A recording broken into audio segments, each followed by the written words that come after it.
Yuma Daf Membet Amud Aleph, chers amis, nous commencerons Bezrat Hashem à troisième ligne. Alors on avait vu hier, si j'en peux commencer au début, Shel Para Mishkal Asazuz. Donc on commence au début de la page. La languette rouge, pourpre, qu'on jette dans la cendre, dans le feu de là où on brûle la paradouma, eh bien il doit peser 10 zouz. 10 zouz, ça veut dire 2 slaim et demi. Chez le saïr amishtaler, le saïr qu'on envoie à Azazel, donc on lui accroche la moitié sur le cou, sur les cornes et l'autre moitié sur le rocher. Mishkal shte slaim, il faut 2 slaim, moitié-moitié. Veshel metzora, et du metzora, avec lequel on asperge le metzora. Mishkal shekel, un shekel, la moitié. Pardon, un shekel c'est le quart, puisque un sélaf est égal à 2 shkelim. Donc c'est le quart de 2 slaim, et le cinquième de un sarazouz.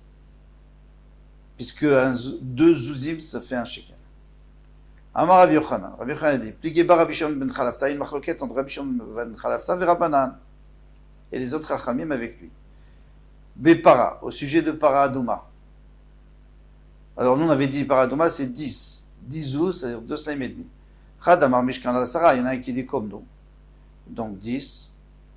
Chadamar Mishkal shekel. Non, ça suffit d'un shekel. Vesimaner. Alors maintenant, si tu veux te souvenir que ma machloket, elle est par rapport au plus grand, c'est-à-dire 10 zouz, et au plus petit, un shekel, et pas par rapport à 2 slaim. Dans la machloket, il n'y a pas 2 slaim. Tu veux te souvenir que c'est le plus grand et le plus petit shiur. Alors, je te fais un siman. Chadam arbe vechadam amit. Soit celui qui, par exemple, pour les korbanot, il y a écrit soit celui qui apporte un gros korban ou un petit korban, ou bilvad shekaven libor shamim, à condition, pourvu qu'il fait les shem shamaim, peu importe celui qui est plus riche, il a qu'à apporter un gros, celui qui est moins riche, il apporte un petit.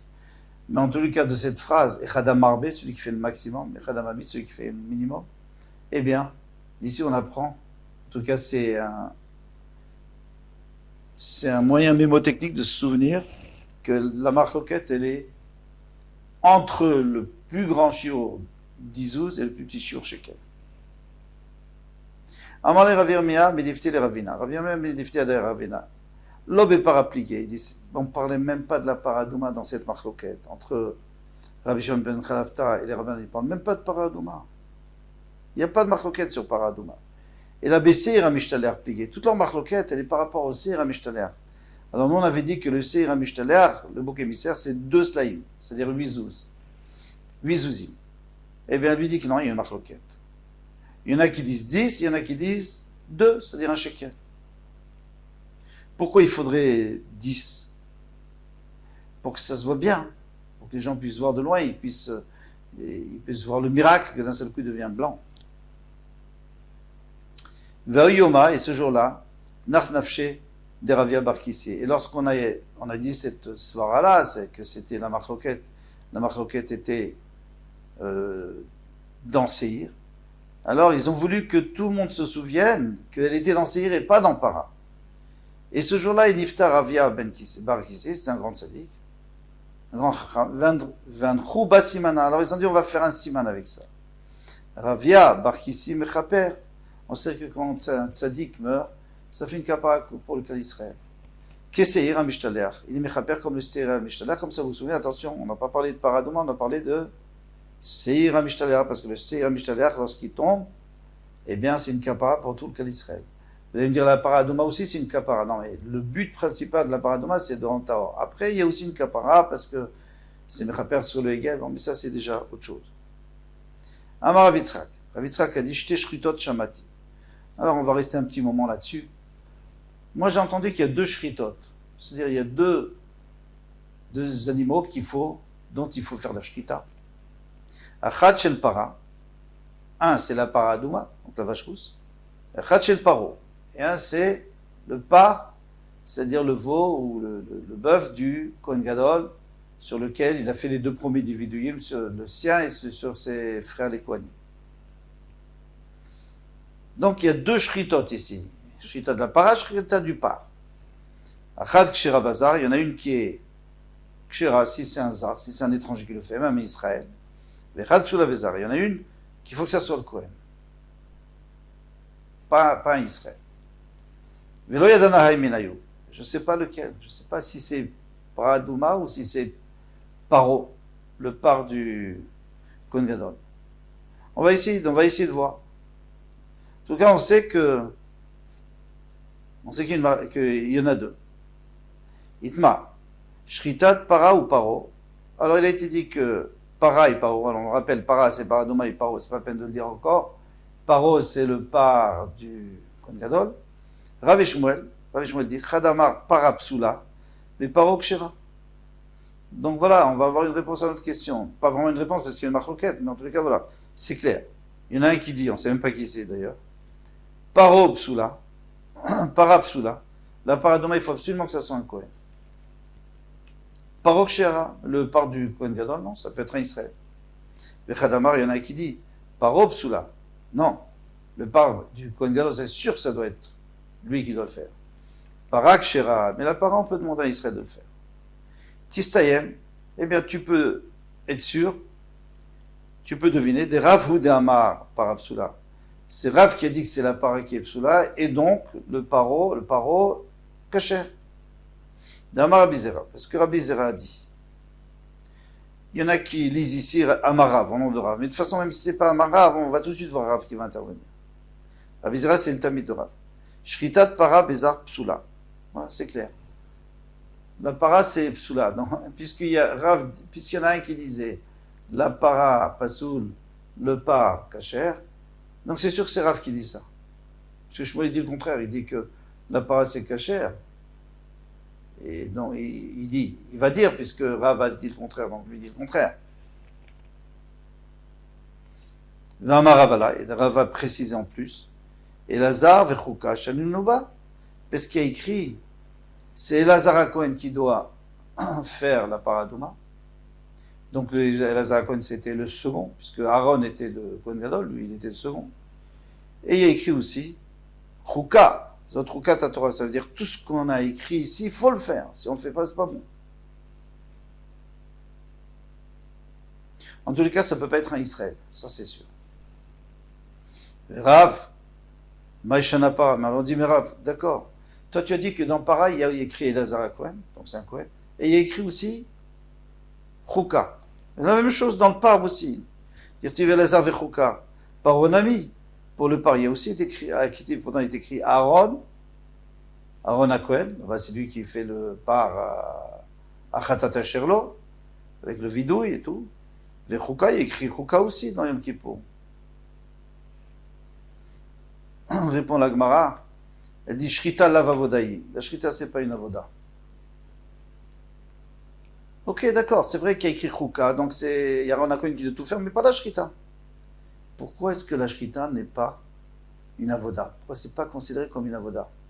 C'est quand même important la Shrita dans le Korban. Et attendez, c'est tout, si on rate la Shrita, il n'y a pas de Korban. Eh bien, le Rashi nous dit, parce que c'est kasher, un zar, même un Israël peut venir. On l'a déjà vu plusieurs fois. On n'a même pas besoin de faire kiddush yadayim v'raglaim, de se laver les mains et les pieds. N'importe qui peut le faire. Donc ne dis pas que la shkita c'est quelque chose. C'est quelque chose de... C'est une avoda. Ça fait pas partie de l'avoda. Sinon un Israël n'aurait pas eu le droit de le faire. Et le riz d'Orléans, de chez nous, dans Rabbi Yitzhak d'Orléans, un des Rishonim, lui dit autre chose. Il dit puisque la shrita, elle existe partout, même dans Choulin, même aux abattoirs, lorsqu'on veut manger de la viande, on va aux abattoirs, on doit faire la shrita. Donc la shrita, c'est quelque chose qui est banal, c'est pour tout. Donc pourquoi est-ce que vous voulez considérer ça comme une avoda? C'est pas une avoda. Bon, Je vais juste vous rapporter le riz, mais Rashi, déjà suffisant, le chat de Rashi. Pardon. Alors, Achi, si c'est ainsi, par un ami, alors toi tu me dis que c'est pas une avoda. Alors dans la paradouma aussi c'est pas une avoda. Alors pourquoi dans la paradouma il faudrait que ce soit le Kohen qui le fasse? Pourquoi ce serait pas Israël? Shane para des Kodesh Bedekabaiti. C'est différent la para parce que c'est Kodesh Bedekabaiti. Ça veut dire quoi Kodesh Bedekabaiti? C'est-à-dire que la para, Adouma, c'est pas un korban. Il n'y a pas une doucha tagouf, il n'y a pas une doucha sur le gouffre de la vache. Il y a une doucha sur l'argent qu'on a mis pour l'acheter. Mais elle-même, c'est pas un korban. Alors quoi? Alors c'est pour ça que la shrita, il faut la faire par un Kohen, au contraire. La shrita, il ne faut pas la faire par un Kohen dans ce cas-là. Il n'y a pas besoin de la faire par un Kohen du tout. C'est déjà pour les Kodashim.